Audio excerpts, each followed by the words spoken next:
الحمدللہ رب العالمین والعاقبۃ للمتقین والصلاة والسلام علی سید الانبیاء والمرسلین اما بعد فاعوذ باللہ من الشیطان الرجیم بسم اللہ الرحمن الرحیم۔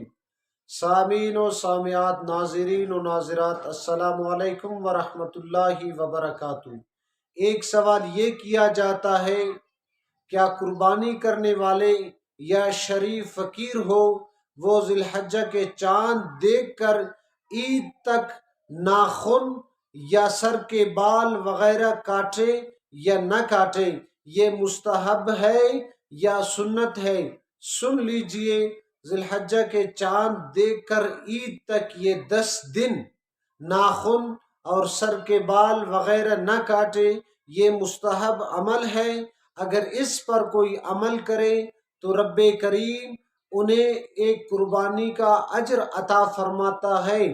اگر ان پر کوئی عمل نہ کرے، اس 10 دن میں اگر ناخن کاٹے یا بال بنوائے تو بنوا سکتے ہیں، شریعت کے طور پر ان کو اجازت ہے۔ اگر اس 10 دن پر وہ صبر کرے، ناخن نہ کاٹے، بال نہ کاٹے، تو رب کریم انہیں اجر اور ثواب عطا فرماتا ہے۔ یہ مستحب عمل ہے، ضروری اور لازم نہیں ہے۔ دعائے رب کریم سے ان باتوں پہ ہمیں عمل کرنے کی توفیق عطا فرمائے۔ وآخر الدعوان الحمدللہ۔